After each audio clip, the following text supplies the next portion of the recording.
আল্লাহ সুবহানাহু ওয়া তাআলা দয়া করে মায়া করে আপনাকে আমাকে জুমার সালাত আদায়ের নিমিত্তে আল্লাহর ঘরে একত্রিত করেছেন, একত্রিত হওয়ার তৌফিক দান করেছেন, আসার বসার সক্ষমতা শক্তি দিয়েছেন। কালিমাতুশ শুকর আদায় করে হৃদয় মন জবানকে উজাড় করে সমস্বরে সবাই বলি আলহামদুলিল্লাহ। আল্লাহ যদি না নিয়ে আসতেন আমরা কেউ আসতে পারতাম? আপনারা বড় ভাগ্যবান, বড় কপালওয়ালা, বড় ভাগ্যের অধিকারী, সৌভাগ্যবান যারা মসজিদের সাথে হৃদয়টাকে সম্পৃক্ত করে ফেলে। আর যাই হোক, আজকে যারা প্রথমে আপনারা মসজিদে এসেছেন, আমি বিশ্বাস করি মনে প্রাণে যে আপনারা 5 ওয়াক্ত নামাজ পড়েন, না হলে এত আগেই জুমার সালাত আদায়ের জন্য হয়তোবা মসজিদে আপনারা আসতেন না। আল্লাহ সুবহানাহু ওয়া তাআলা আমরণ যতদিন পর্যন্ত মৌত না হচ্ছে ততদিন পর্যন্ত যেন হৃদয়টাকে এভাবে মসজিদের সাথে সম্পৃক্ত রাখার তৌফিক দান করেন, বলুন আমিন। নবীজি সাল্লাল্লাহু আলাইহি ওয়াসাল্লাম বলছেন, ওয়া রাজুলুন কলবুহু মুআল্লাকুন ফিল মাসাজিদ। কিয়ামতের ময়দানে সূর্য যখন মাথার উপরে চলে আসবে, মগজগুলো যখন টকবক করে ফুটতে থাকবে, ঘামে মানুষের বুক পর্যন্ত, কাঁধ পর্যন্ত, নাক পর্যন্ত যখন ডুবে যাবে, ঠিক এই মুহূর্তে আল্লাহ সুবহানাহু ওয়া তাআলা কিছু মানুষকে আরশের নিচে বিশেষ ছায়া দিবেন। আরো জোরে বলেন সুবহানাল্লাহ। এই ছায়া পাওয়া মানুষগুলোর মধ্যে উল্লেখযোগ্য এক শ্রেণীর মানুষ হচ্ছে যাদের হৃদয়গুলো মসজিদের সাথে সম্পৃক্ত, যাকে দেখতে ভালো লাগে, যাকে আপনি ভালোবাসেন, যাকে আপনি মহব্বত করেন, তাকে না দেখলে কিন্তু ভেতরটা খা খা করে, ঠিক না? সন্তান, খুব মনোযোগ দিয়ে কথাগুলো শুনবেন। যাদের বাড়িতে 4 বছর 5 বছরের বাচ্চা আছে, বিশেষ করে আমারও তো 2টো সন্তান আছে, ছোট, আপনারা জানেন। প্রত্যেকটা বাবা সন্তানকে একদিন না দেখলে, এক রাত তার গায়ের গন্ধ না পাইলে ভেতরটা কেমন যেন খা খা করে। বোঝেন নাই? অনেক বাবা আছে পাশে শুয়ে কোনো কারণ নাই, এমনি জড়ায় ধরে থাকে, কথা বলে না কেন? এই যে সন্তানকে নিয়ে ভাই কোলে বসে আছে, দেখেন এই বাচ্চাটাও কিন্তু আরামে বসে আছে।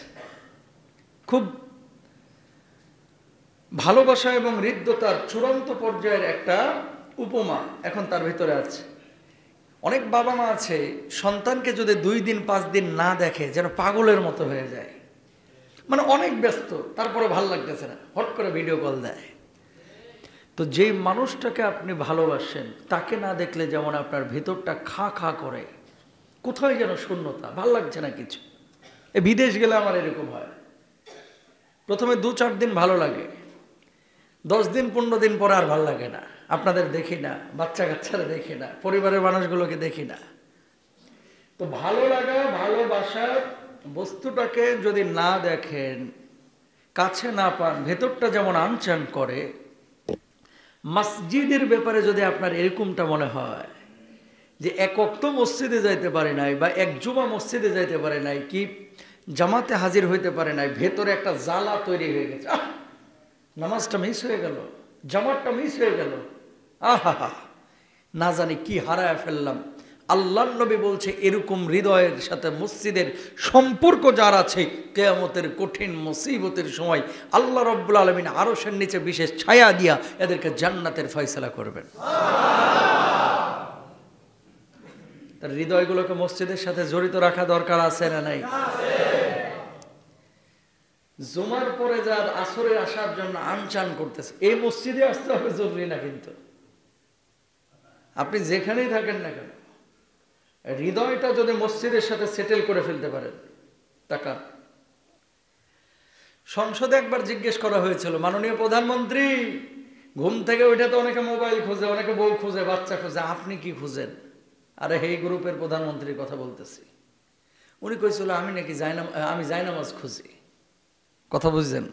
যদি সত্য হয়ে থাকে অনেক ভালো কাজ, যদিও সত্য মিথ্যা আল্লাহ ভালো জানে, উনি জায়নামাজ খুঁজে নাকি অন্য কিছু খুঁজে, কিন্তু সত্যিকার অর্থে একজন মানুষ যদি ঘুম থেকে উঠেই জায়নামাজ খোঁজে, এটা বলাই চলে লোকটা আসলে আল্লাহওয়ালা, ঠিক কিনা? আর যদি মিছা কথা কয়, প্রতিদিন 80 রাকাত তাহাজ্জুদ পড়ে, ইবলিসও বিশ্বাস করবে না। কথা বলেন না কেন? এরকম মিছা কথা ইবলিসও বিশ্বাস করবে না। 80 রাকাত আবার তাহাজ্জুদ কেমনে কিভাবে বলে?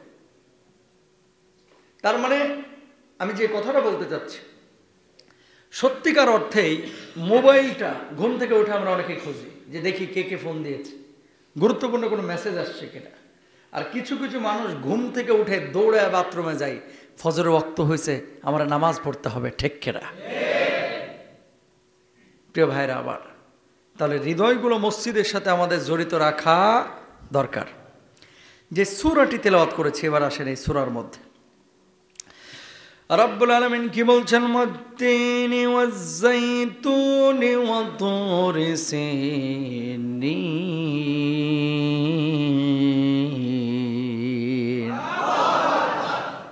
তিনটা জিনিসের শপথ আল্লাহ রব্বুল আলামিন করেছেন। এক নাম্বার হচ্ছে তিন, দুই নাম্বার হচ্ছে জাইতুন, তিন নাম্বার হচ্ছে ওয়া-তুরি সিনিন।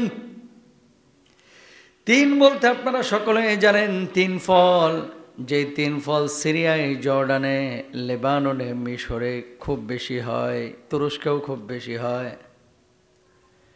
এই তিন ফলের শপথ আল্লাহ রাব্বুল আলামিন করেছেন।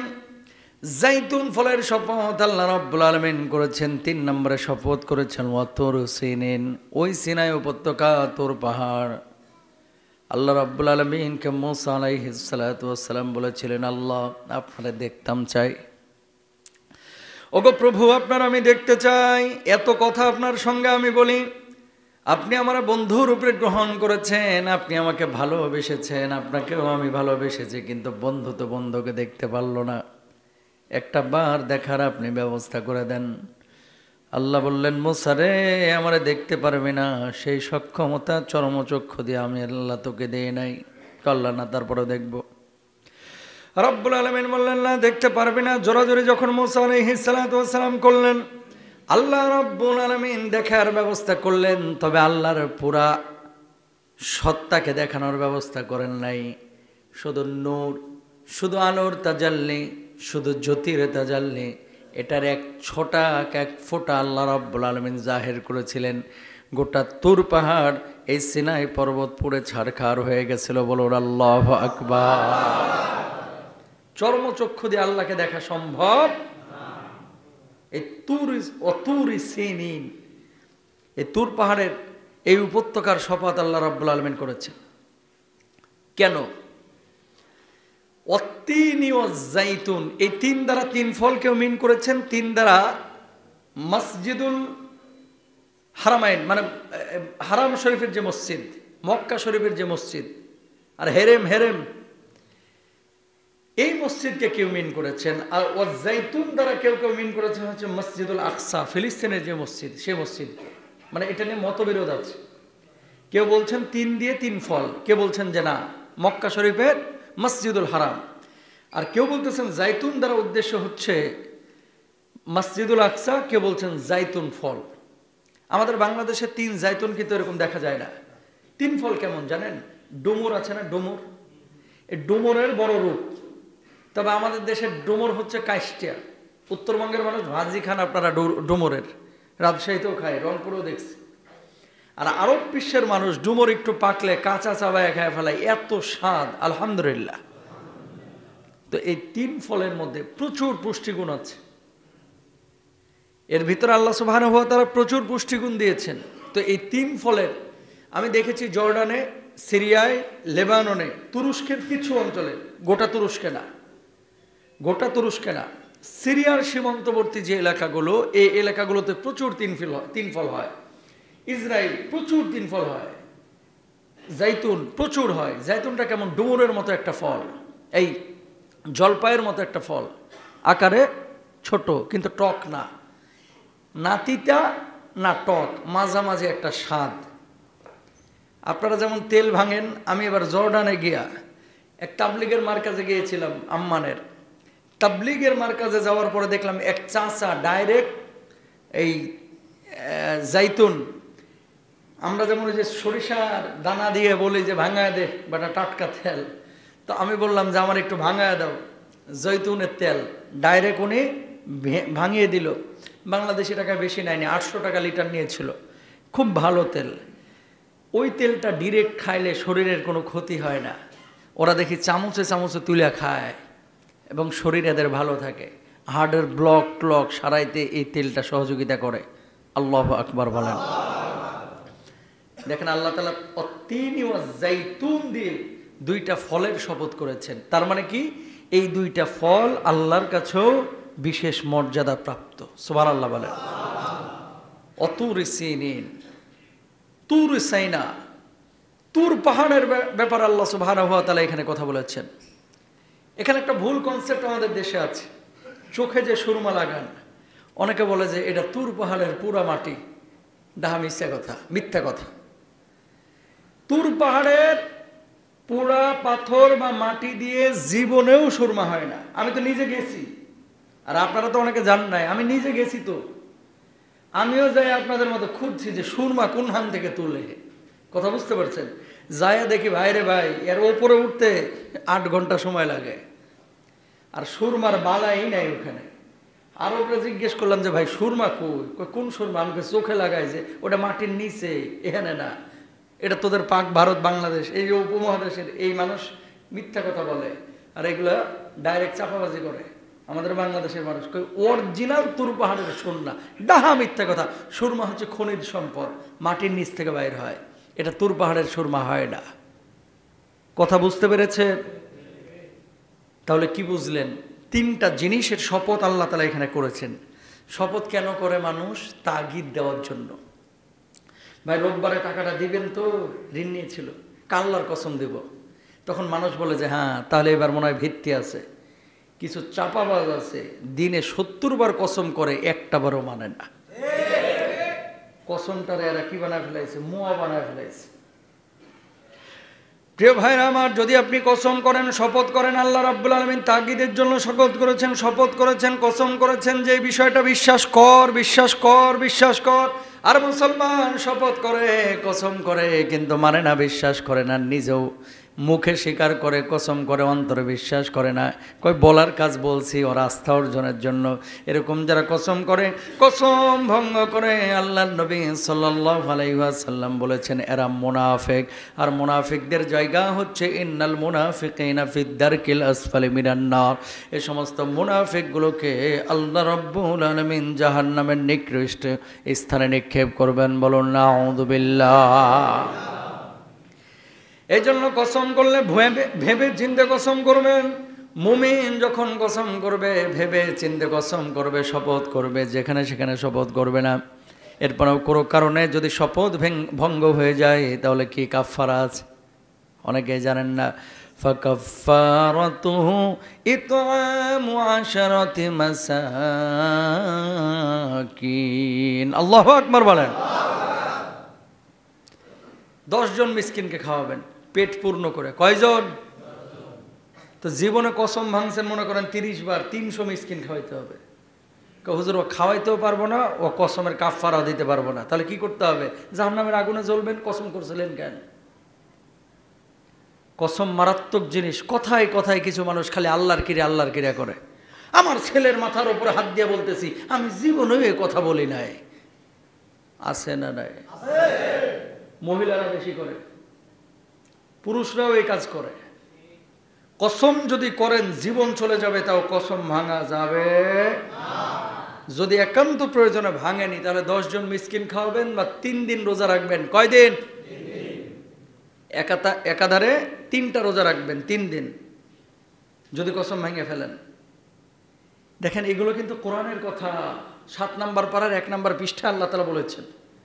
এই জিনিসগুলোকে আমরা ইবাদত মনে করি না, এগুলো হাস্যচ্ছলে আমরা ভেঙে ফেলাই।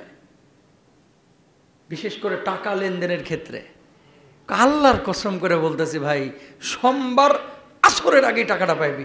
52টা সোমবার গেছে, বদমাশি এখনো টাকাটা শোধ করলো না। দোকানে বাকিটা নেয়, নিয়ে বলে খাতায় তুলে রাখিস, খাতায় তুলে রাখিস। খাতায় তুলতে তুলতে ভাই বই লেখা হয়ে গেছে, এই চামাররে আর খুঁজে পাওয়া যাচ্ছে না। এত আসছে কনকে ম্যাক্সিমাম এই ক্যাটাগরির নাকি। বাকি খান এই শুনেন, কিছু বাকি আছে যেটা আপনার বউ জানে না, আপনার বাচ্চাও জানে না, আপনার বাপও জানে না, মাও জানে না। এই বাকির খবর আল্লাহ আর আপনি ছাড়া, দোকানদার ছাড়া কেউ জানে না, ঠিক কিনা? কালকে মারা যাবেন, গ্যারেন্টি তো নাই যে আব্দুস সুবহান ভাই কবে মরবে আর হুজুর কবে মরবে। জানেন আপনি? কেউ জানেন যে সভাপতি কবে মরবে আর মুসল্লি কবে মরবে? কেউ জানি? কেউ জানি না। আপনি বাকি খাইছেন, খাতায় বাকি আছে ৬,০০০ টাকা, আপনার বউ জানে না, বাচ্চাও জানে না। দোকানদার আপনি মরে যাওয়ার পরে দাফন টাফন শেষ, ছেলের কাছে নিয়ে গেছে, তোর বাপ তো বাকি খাইছে। কই প্রমাণ কি? আমার বাপ এই কাজ করতে পারে না। ভালো মানুষ যারা তারা সহজেই দিয়ে দেয়, ম্যাক্সিমামই চিটারি করে, দিতে চায় না, খালি গড়িমসি করে, ঠিক কিনা বলেন? আর যারা ভালো মানুষ এক কথায় দিয়ে দেয়। বাপ মারা যাওয়ার পরে ইসলামে শরিয়ার বক্তব্য কি? শরিয়ার বক্তব্য হচ্ছে আপনার বাড়ির ভিটা বিক্রি করে হলেও বাপের রেখে যাওয়া ঋণ পরিশোধ করতে হবে। ভাগ বাটোয়ারা পরে যদি বাপের ফ্ল্যাট থাকে, ফ্ল্যাট বেচে দাও। মরার পরে, দাফনের পরে তোমার প্রধান কর্তব্য ওই বাড়ি বেচো, ফ্ল্যাট বেচো, তারপরে ঋণ পরিশোধ করো। তুমি খাইবা রোজ, তোমার বাপে খাইবে বাঁশ। বুঝেন নাই কথা? খুব তো হুন্ডা গিয়ার মারতেছেন, নিজে তো কামান নাই, রেখে গেছিল ওই বুড়া মানুষটা হাড় ভাঙা পরিশ্রম করে, এখন বেচে আর ফুটানি করে বেড়ায়, ঠিক কিনা ভাইরা? Be careful. জীবনে কোনো মানুষের হক যেমন নষ্টও করবেন না, বাপ মা মারা যাওয়ার পরে বাপের কৃত ওয়াদাগুলো পূর্ণ করবেন, প্রতিশ্রুতি পূর্ণ করবেন, ইনশাল্লাহ বলেন। কসমের কাফারা আর একটা আছে, কি? গোলাম আজাদ করা। এই জামানায় কিন্তু গোলাম আজাদ নাই, গোলাম তো নাই, আলহামদুলিল্লাহ, এটা ইসলাম পছন্দ করে না। কিন্তু মুক্তিপণ দাবি করা, মানুষকে জিম্মি করে ডাকাতি করে টাকা হাতিয়ে নেওয়া আছে না নাই? জোরে বলেন। মুনতাহা নামের এক মেয়ে, সম্ভবত সিলেটের কানাইঘাটের, গোটা ফেসবুক দেখছি ছড়ায় পড়ছে এর ছবিটা। 7 দিন হয়ে গেছে, এরা তুলে নিয়ে গেছে, এখনো কোনো খবর নাই। এতদিন আমরা স্বাভাবিক মনে করেছিলাম, এখন মনে হচ্ছে একটা চক্র বাংলাদেশে, সেটা মুসলিম ধর্মের নাকি অন্য ধর্মের, অন্য কোনো ধর্মের লোক কিনা, এটা তদন্ত করা উচিত। কেন মুসলিম বাচ্চারা 2 দিন পর পর মাদ্রাসা থেকে হারিয়ে যাচ্ছে, কেন খেলতে গিয়ে হারিয়ে যাচ্ছে, কেন বাচ্চা চুরি হচ্ছে, এগুলো কিন্তু ভাবাচ্ছে যে এগুলো মনে হয় পরিকল্পিতভাবে আমাদের বাচ্চাদেরকে কেউ পাচার করে ফেলছে, ঠিক কিনা ভাইরা? আবার কালকে রাত্রে আমি আসার পথে ঢাকা বিশ্ববিদ্যালয়ের কোনায় হানিফ ফ্লাইওভারের, আমার মাহফিল ছিল কুমিল্লা তিতাস, সরাসরি মসজিদে আসলাম। 2:30 বাজে একটা দৃশ্য দেখে আমার কলিজা কেঁপে উঠছে। কি? 4টা হুন্ডার পিছনেই মহিলা, এবং প্রত্যেকের কোলে একটা করে বাচ্চা, এবং বাচ্চাগুলোকে খুব সেফটি তারা নিয়ে যাচ্ছে। আমার প্রশ্ন হচ্ছে, রাত বাজে 2:30 পৌনে 3টা, 4টা হুন্ডা, এবং এই হুন্ডার পেছনে 4 জন মেয়ে, প্রত্যেকের কোলে একই সাইজের বাচ্চা, এবং বাচ্চাগুলোকে তারা খুব জড়সড় করে নিয়ে যাচ্ছে। এরা আসলো কোত্থেকে? পৌনে 3টার দিকে রাত্র এরকম বাচ্চা নিয়ে সচরাচর হুন্ডাই এই শীতের সময় বের হওয়া তো খুব স্বাভাবিক কিছু মনে হয় না, কথা বলেন না কেন? ছোট বাচ্চা নিয়ে স্বাভাবিক কিছু মনে হয় না। এই বাচ্চাগুলো নেওয়ার পরে, সন্তান সন্ততিকে নেওয়ার পরে বাপ মাকে ফোন দেওয়া হচ্ছে যে এত টাকা দাও, না হলে বাচ্চাকে মেরে ফেলবো। এই সমস্ত কাজ যারা করে এরা মূলত জাহান্নামী। আল্লাহ রাব্বুল আলামিন যে মানুষকে সম্মানিত করে বানিয়েছেন, সে মানুষকে যারা এরকম হুমকির মধ্যে ফেলে, এরা কখনো মুসলমান হতে পারে না, মুমিন হতে পারে না, ঠিক কিনা ভাইরা? এদেরকে শাস্তি কেমন দেওয়া উচিত? মৃত্যুদণ্ড। এদের শাস্তি কেমন হওয়া উচিত? যেই বাবা মার সন্তানকে এভাবে গুম করা হয়, কিডন্যাপ করা হয়, সেই বাপ মা জানে তার দিন এবং রাতটা কিভাবে কাটে। আপনাদেরও দোষ আছে, থাকেন বাসায় শহরের মধ্যে, জানেন এখানে চিটার বাটপারের অভাব নাই। গ্রাম অঞ্চলে সেটা কিডন্যাপ হয় না। এখানে বাচ্চা খেলতেছে, চকলেটের লোভ দেখায়, অনেকে টেনে নিয়ে চলে যায়। সচেতন আপনারও হওয়া উচিত। এগুলো জুমার বয়ানে আলোচনা হয় না, কিন্তু আমি করি যেটা সামাজিকভাবে প্রয়োজন মনে করছি। 2 দিন পর পর খালি বাচ্চা হারাচ্ছে। কেন? আপনি কেমন বাপ মা? আপনি অফিসে আছেন, আপনার বউ তো ঘরে আছে, তার মানে বউ মোবাইলে ব্যস্ত। কথা বলেন না কেন? তার মানে বউ কিসে ব্যস্ত? মোবাইলে ব্যস্ত। ছোট বাচ্চা বালতির মধ্যে পড়ে মরে যাচ্ছে। প্রতি মাসে 4টা-5টা ঘটনা এরকম পত্রিকায় আসছে। কেন রে ভাই? নারীদের দায়িত্ব কি? ওয়াকারনা ফি বুয়ুতিকুন্না ওয়ালা তাবাররুজাল জাহিলিয়া। নারীদেরকে বাইরের দায়িত্ব আল্লাহ তাআলা কেন দেন নাই? কারণ পরিবারের যে কাজটা, এটা অনেক কাজ। বাচ্চা সামলানো, রান্না বান্না করা, স্বামীর খেদমত করা, নিজের সেফটির জন্য বিভিন্ন কাজকর্ম করা, এটা বিশাল কাজ। তা আপনি সেই কাজ যদি আঞ্জাম দিতে না পারেন, আল্লাহর আদালতে আপনারও কিন্তু দাঁড়াইতে হবে। এই জন্য বউদেরকে বলবেন সচেতন হও। বাচ্চা হারিয়ে যাচ্ছে আর তুমি খালি দোষারোপ করতেছো। কিভাবে একটা বাচ্চা হারায়? তুমি ছোট বাচ্চাকে সেফটি ছাড়া কেন বাইরে ছেড়ে দিয়েছো? হুট করে দৌড় মারছে গাড়ির মধ্য দিয়ে, দিছে ডইলিয়া। এখানে বাপ মার সচেতনতা। নানার বাড়ি বেড়াতে গেছে কুমিল্লা, চাঁদপুর, পাশে পুকুর। বউ তো মায়ের বাড়ি গিয়ে খুব খুশি, ভাবিদের সাথে কথা বলতেছে, বোনদের সাথে আড্ডাবাজি করতেছে, মোবাইল টোবাইল নিয়ে ব্যস্ত আছে। বাচ্চা গেছে পানি, এখানে হাঁটে কিভাবে? একটু হাঁটি তো দিছে পাড়া, গেছে গা পটল, একেবারে শেষ, মরে গেছে। 2 বাচ্চা 3 বাচ্চা এরকম মারা যাচ্ছে। কেন? এগুলো আমাদের অসচেতনতা।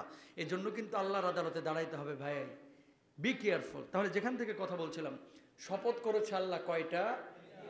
3টা। এরপর আল্লাহ তাআলা কি বলছেন খেয়াল করেন।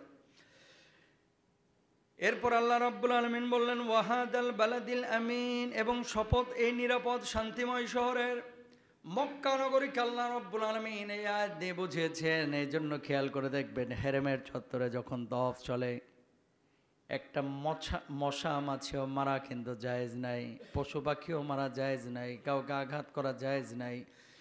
কোনো অপরাধী ওই জায়গায় গিয়ে যদি কেউ ঢুকে যায়, প্রবেশ করে, তাকে সেই জায়গায় আঘাত করাকে হারাম করে দিয়েছেন আল্লাহ রাব্বুল আলামিন। এই পৃথিবীর বুকে যত শহর আছে, নিউ ইয়র্ক আছে, ব্রিটেন আছে, লন্ডন আছে, বার্মিংহাম আছে, ওয়াশিংটন আছে, মিশিগান আছে, যত বড় বড় শহর বলেন না কেন, যেই শহরগুলোতে যাওয়ার জন্য আপনি স্বপ্ন দেখেন, আল্লাহ রাব্বুল আলামিন সেই সমস্ত শহরের, সে সমস্ত জায়গার শপথ করেন নাই, শপথ করেছেন নিরাপদ শহর মক্কাকে নিয়ে। এই জন্য মক্কা শরীফ আর মদিনা শরীফে ঢুকলে কলিজাটা ঠান্ডা হয়ে যায়, ঠিক কিনা? যারা গিয়েছেন মক্কা মদিনায় তারা ফিল করবেন। জেদ্দা থেকে যখন মক্কায় যাচ্ছেন, যখন মক্কার সীমানা শুরু হয়ে যায়, তখন আপনার কাছে মনে হবে গোটা পৃথিবী একরকম আর মক্কা হচ্ছে আর এক রকম। আল্লাহু আকবার। এই অনুভূতি আমি ওয়াজ করে বুঝাইতে পারবো না। মাল যদি থাকে, খরচ আর কত, 1,20,30 আল্লাহর জন্য দেন, যাই একটু হাজিরা দিয়ে আসি। টাকা অনেকেরই ব্যাংকে পড়ে রয়েছে, কলিজায় এই আকাঙ্ক্ষাও জাগে না, আসলে বুঝেও না যে ওখানে গেলে কি হয়। একবার যান না, দেখবেন বারবার খালি কলিজাটা ওইদিকে টানবে টানবে টানবে। আল্লাহু আকবার। খরচ করেন 1,20,30,000 টাকা যদি সামর্থ্য থাকে। কাবার গিলাফটা ধরে যখন বুকটা লাগায় কাঁদবেন, মনে হবে যে আল্লাহ আপনারা দেখতেছে, আর প্রত্যেকটা দোয়া আপনার ঠাস ঠাস করে কবুল হচ্ছে। আল্লাহু আকবার। আল্লাহ আমার সমস্ত মুসল্লিদেরকে মক্কা মদিনায় কবুল করুক, আমিন বলেন। আল্লাহ যদি কবুল করে, মালও লাগে না, কোত্থেকে আসবে টেরও পাবেন না, কোত্থেকে ব্যবস্থা হবে টেরও পাবেন না, কাঁদবেন আল্লাহর কাছে। মক্কা মদিনা মারাত্মক জিনিস ভাই, মারাত্মক এলাকা। মক্কা থেকে মদিনায় যখন ঢুকবেন, মদিনায় যখন ঢুকবেন, দেখবেন চারিদিক পিনপতন নীরব, কেমন যেন একটা আবহাওয়া। আহা হা, এই পথ দিয়ে আমার নবী হেঁটে গেছে, আহা হা, এই পাহাড়ে আমার নবী উঠেছে, আহা হা, এই জায়গায় আমার নবী বসেছে, আহ, এই জায়গায় আমার নবী খেয়েছে, এই জায়গায় আমার নবী ঘুমাতো, এই জায়গায় আমার নবী খুতবা দিত। আল্লাহু আকবার বলেন। অনুভূতিগুলো বুঝেছেন? ওয়াহাদাল বালাদিল আমিন, এটা আপনাকে ওয়াজ করে আমি বোঝাইতে পারবো না। এটা অনুভূতি, অনুভব না গেলে বোঝানো যাবে না। সামর্থ্য যাদের আছে যাবেন ইনশাল্লাহ বলেন। আল্লাহ কবুল করুন। আল্লাহ যেন আমাদের মৃত্যুটাকে মক্কা মদিনায় দেয়, আমিন বলেন। আমাদের লাশটা যেন ওখানে দাফন হয়, বলেন আমিন। আল্লাহ কবুল করুক। ওয়াহাদাল বালাদিল আমিন। এরপরে 4 নম্বর আয়াতে আল্লাহ রাব্বুল আলামিন কি বললেন খেয়াল করেন। লাকাদ খালাকনাল ইনসানা ফি আহসানি তাকওয়িম।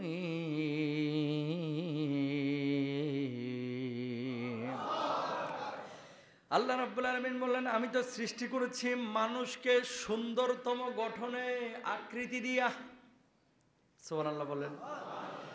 দুনিয়ায় 400 কোটি, 500 কোটি, 600 কোটি, 700 কোটি মানুষকে আল্লাহ রাব্বুল আলামিন বর্তমানে জীবিত রেখেছেন। কল্পনা করে দেখেন কত বড় কুদরতওয়ালা, ক্ষমতাবান আমার আল্লাহ।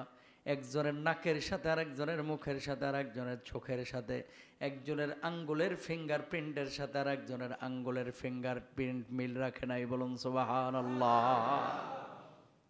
কারো চেহারার সাথে কারো চেহারা মিলবে না। দুনিয়ার জিন্দগিতে মোবাইল ফোন, 1 কোটি মোবাইল ফোনে 1 কোটি ডিজাইন দিয়ে আপনি বানাইতে পারবেন না। চ্যালেঞ্জ। কেন পারবেন না? এত বুদ্ধি টেকনোলজি মাথার মধ্যে আল্লাহ দেয় নাই। যত মোবাইল ফোন আছে দেখবেন ওই ম্যাক্সিমামই হয় 4 কোণারটা, না হলে গোল, ঠিক কিনা?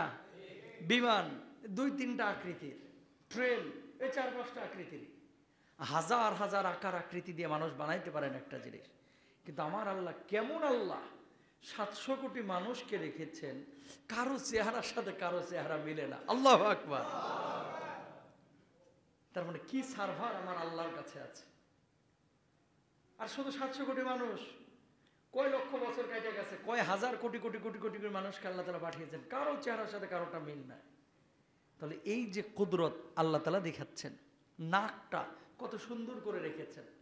আমার যে মুখটা, নাকটাকে যদি মুখের সাথে মিলিয়ে দিতেন দেখতে বিশ্রী লাগতো। এই জন্য এই মুখের সাথে ম্যাচিং করে নাকটাকে যেমন রাখলে সুন্দর দেখায়, আল্লাহ তেমনই রেখেছেন। সুবহানাল্লাহ বলেন না? লাকাদ খালাকনাল ইনসানা ফি আহসানি তাকওয়িম। চুলটা দেখেন না, চুলটা যদি কানের উপরে উঠতো যেভাবে মাথার উপরে উঠে, নাকের উপরেও যদি এরকম উঠতো দেখতে বানরের মতো লাগতো। কথা কয় না? তো আল্লাহ তাআলা যে এই চুলটাকে বলে দিয়েছে, খবরদার তোর সীমা কিন্তু এখানে, এর বাইরে যাবি তো তোর খবর আছে। এর লেগে চুল আর বাইরে আসে না। দাড়ি এত বড় উঠতেছে, নাকের উপরে দাড়ি কেন ওঠে না? আহা, ঠোঁটের উপরে চুল কেন ওঠে না? আহ, জিহ্বার মধ্যে চুল উঠলে ওই জিহ্বা দিয়ে খাবার গ্রহণ করা যাইত না। সুবহানাল্লাহ। কি ইশারা আমার আল্লাহ। প্রিয় ভাইরা আমার, এই জন্য আল্লাহ রাব্বুল আলামিন কি বলছেন খেয়াল করেন। কাইফা তাকফুরুনা বিল্লাহি ওয়া কুনতুম আমওয়াতান ফাহইয়াকুম সুম্মা ইউমীতুকুম সুম্মা ইউহয়ীকুম সুম্মা ইলাইহি তুরজাউন।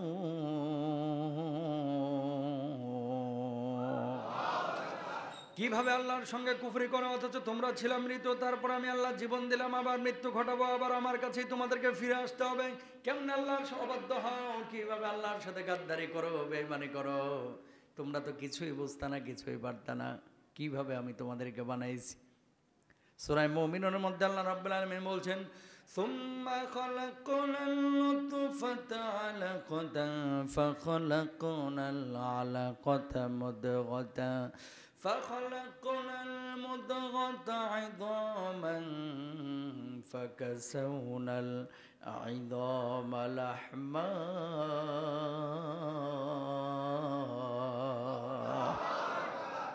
জোরে সোরে একবার বলবেন আল্লাহু আকবার।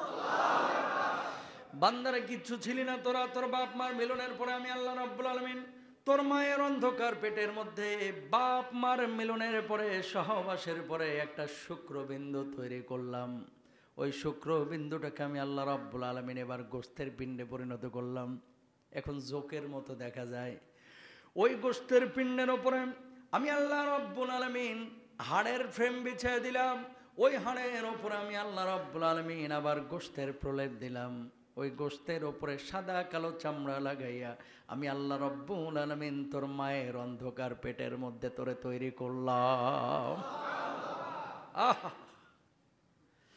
মা তখনও জানে না পেটের মধ্যে কি ঘটনা ঘটছে। সুবহানাল্লাহ।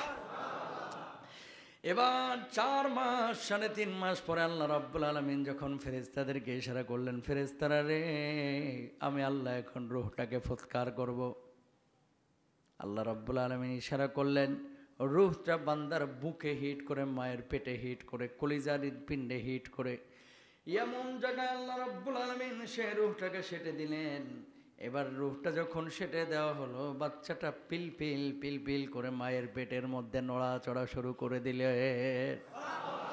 ছিল স্বপ্ন, সব পূরণ হয়ে গেছে। আল্লাহ বলবেন না আরো চা, বলবে আল্লাহ যা দিচ্ছেন এনাফ, এনাফ ফর মি, আর আমার দরকার নাই আল্লাহ, পেয়ে গেছি সব। আল্লাহ বলবে সব শেষ, সর্বশ্রেষ্ঠ যে নিয়ামত, ও বান্দারে একটা নিয়ামত তো বাকি আছে। আল্লাহ সেটা তো বলার সাহস পাচ্ছি না। কয় বল বল। কয় যদি আপনারা একটু দেখতে পাইতাম, এটাই বাকি ছিল। আল্লাহ বলবে যে আজকে পর্দাহীন আমার আর তোর মধ্যে মুলাকাতের ব্যবস্থা আমি আল্লাহ তাআলা করে দিলাম।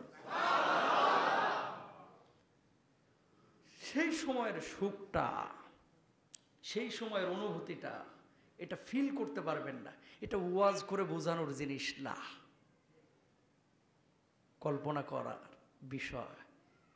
যদি হৃদয় থাকে একটা সুন্দর, মন যদি থাকে একটা বিশুদ্ধ, এটা আপনি ফিল করতে পারবেন।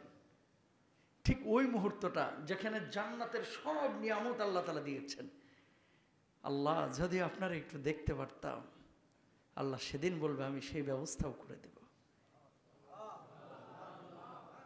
আল্লাহ সবাইকে সেরকম পরিস্থিতি, সেরকম সুযোগ যেন আল্লাহ তাআলা দান করে আমার মুসল্লিদেরকে। আমিন বলেন।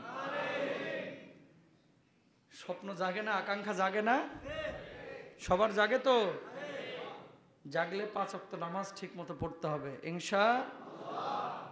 কোরআনের আইন বাস্তবায়নের জন্য চেষ্টা চালাতে হবে ইনশাআল্লাহ। যারা কোরআনের পক্ষে আছে তাদের পক্ষ নিতে হবে ইনশাআল্লাহ। নিয়মিত তাহাজ্জুদ পড়বেন, হালাল জীবন যাপন করবেন। আবারও বলি একটা কথা, আমি প্রায় মাহফিলেও বলি, মৃত্যু কার কখন আসবে কেউ জানে না ভাই। আমি কয়দিন বাঁচবো, আপনি কয়দিন বাঁচবেন, কেউ জানে না। যে মানুষটা আজকে সকালে মারা গিয়েছে, সে মানুষটা আপনার মতোই মনে করতো আরো অনেকদিন বাঁচবো। বোঝেন নাই কথা? আপনার আশপাশে হয়তো অনেক মানুষ আজকে মারা গিয়েছে, আপনার নজরে আসে নাই। এই মানুষটা মনে করতো আমি অনেকদিন বাঁচবো। এই জন্য প্রত্যেকটা মিনিট হবে আমার জীবনের শেষ মিনিট। একজন আলেমের কাছে আরেকজন জিজ্ঞেস করতেছে, হুজুর কোন সময়ের ইবাদত আল্লাহর কাছে সবচেয়ে প্রিয়? কয় মরার আগের দিনের ইবাদত। কোন দিনের ইবাদত? কয় হুজুর এটা আপনি জানেননি আমি কোন দিন মরব? আরে বেটা এটা জানি না, কে বলছে? জানি। কয় কোন দিন মরবো কোন দেখি? কয় প্রতিদিনই মরবি। কথা কয় না। কয় কেমনে? কয় তুইও জানিস না আমিও জানি না, তাহলে সব দিনকে তুই শেষ দিন মনে কর, তাহলেই তো হয়ে যায়। সেই দিনের ইবাদতে সবচেয়ে শ্রেষ্ঠ ইবাদত। সুবহানাল্লাহ বলেন না? যেহেতু তুইও জানিস না আমিও জানি না, তাহলে সব দিনটাকেই শেষ দিন মনে কর। দেখছেন মারাত্মক কথা। কিন্তু আজকে জুমাবার প্রত্যেকটা মানুষ মনে করবেন যে আগামী জুমা আমি বাঁচবো না, আমি মরে যাব। বুঝতে পেরেছেন? যদি এরকম মেন্টালিটি সেট আপ দিয়ে রাখতে পারেন মাথার ভিতরে, আপনার সার্ভারে যদি এটাকে ইনস্টল করে রাখেন, আপনার কাছ থেকে পাপ সংগঠিত হবে না। কারণ আপনি মনে রাখছেন যে আগামীকাল তো মরে যাইতে পারি, ওই ব্যক্তির থেকে কখনো পাপ ঘটিত হবে না। ঠিক কিনা? Be careful. এত সহজ করে কেউ বোঝাবে না ভাই। কত আকুতি নিয়ে আপনাদের সাথে কথাগুলো বলি, হৃদয়টাকে উজাড় করে। টানা মাহফিল চলতেছে, একটা দিন একটা রাত খালি নাই। বক্তারা সাধারণত জুমা পড়ায় না ঠিক মতো। আমাদের মতো বক্তারা জুমাতে মাহফিলের সিজনে আসতে চায় না। কক্সবাজার থেকে চলে আসি, খুলনা থেকে চলে আসি, সারা রাত না ঘুমায় এই যে জুমার খুতবাটা দিচ্ছে, শুধুমাত্র ভালোবাসার জন্য। কিন্তু মানুষ নিয়ামত পাইলে এগুলো বুঝে না। মানুষ মনে করে অন্য হুজুরের মতো, হে হুজুর কি হয়েছে আমার এই জুমাটা না পড়াইলে? ফোন দিয়ে বলতাম আসতাম না। কি করতেন? হুজুর চাকরি যাইব গা। যাক গা চাকরি, কি হয়েছে আমার? বোঝেন নাই কথা। এই কথাগুলো বলার উদ্দেশ্য কি? ভেতরের আকুতিটা বোঝাচ্ছি, ভেতরের আকুতিটা বোঝাচ্ছি। এই কথাগুলো বলতেছি অন্তত একটা মানুষ ভালো হন, 2টা মানুষ ভালো হন, আপনিও জান্নাতে যাবেন। আল্লাহরে বলতে পারবেন আল্লাহ এই খতিবটার জন্য আমার জীবনটা পরিবর্তন হয়েছে। আলহামদুলিল্লাহ বলেন না?